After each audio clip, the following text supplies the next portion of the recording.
அனைவருக்கும் கோபிநாத்தின் அன்பு வணக்கங்கள் நண்பர்களே.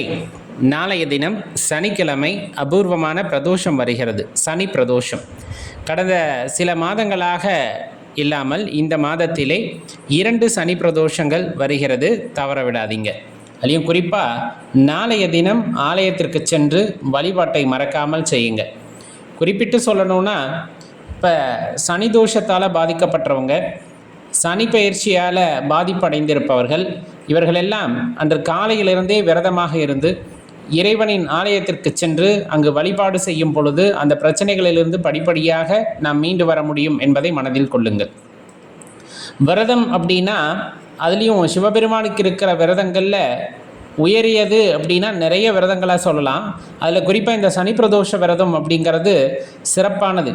காலையில் எந்திரிச்சு குளித்து விட்டு திருநீர் பூசி விட்டு உபவாசமாக இருந்து மாலை வரை திருவாசகம், தேவாரம், திருமந்திரங்களை பாடிக்கொண்டிருந்து இறைவனை போற்றி பாடல்களை பாடிக்கொண்டிருந்து மாலை நேரத்திலே நடக்கக்கூடிய பிரதோஷ பூஜைகளை கலந்து கொண்டு இறைவனை சேவிக்கும் பொழுது கண்டிப்பாக அதற்கான பலன் அப்படிங்கிறத நம்ம பெற முடியும்.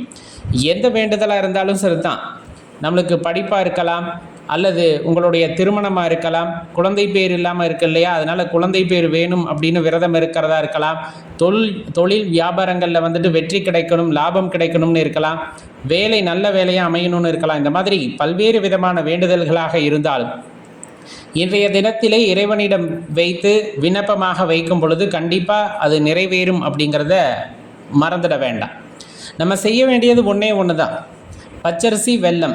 அதே போல் முடிஞ்சால் நம்ம பூக்கள், நல்ல வாசனையான பூக்கள் வாங்கிட்டு போகலாம், வில்வம் வாங்கிட்டு போகலாம். பச்சரிசியும் வெல்லத்தையும் நந்தியம் பெருமானுக்கு சமர்ப்பணம் செய்யணும், வில்வத்தை இறைவனுக்கு சமர்ப்பணம் செய்யணும். அந்த கருவறையை சோமசூக்த பிரதட்சணம் என்ற முறையில் இன்றைக்கி சுற்றி வர்றது ரொம்ப சிறப்பு. அதே போல் அங்கே வரக்கூடிய அடியார் பெருமக்களுக்கு சேவை செய்வது அல்லது அன்னதானம் செய்வது, நம்மால் முடிந்த தான தர்மங்களை இன்றைய தினத்திலே செய்வது அப்படிங்கிறது சிறப்பு. சனிக்கிழமை வருகின்ற பிரதோஷத்திலே ஆலயத்திலே அமர்ந்து ஒரு 5 அல்லது 10 நிமிடம் இறைவனை ஆக்ஞா சக்கரத்திலே நிறுத்தி நீங்கள் தியானம் செய்யும் பொழுது கண்டிப்பாக அந்த தியானம் சித்திக்கும் அப்படிங்கிறதையும் மறந்துட வேண்டாம்.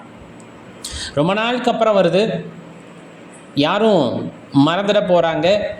அதனால் உங்கள் நண்பர்களுக்கும் பகிர்ந்துக்குங்க. அவங்களும் அருகாமையில் இருக்க ஆலயத்திற்கு போய் சனி பிரதோஷ வழிபாட்டிலே கலந்து கொண்டு எல்லாம் அல்ல அந்த இறைவனின் அருளை பெறட்டும். சிவாய நம.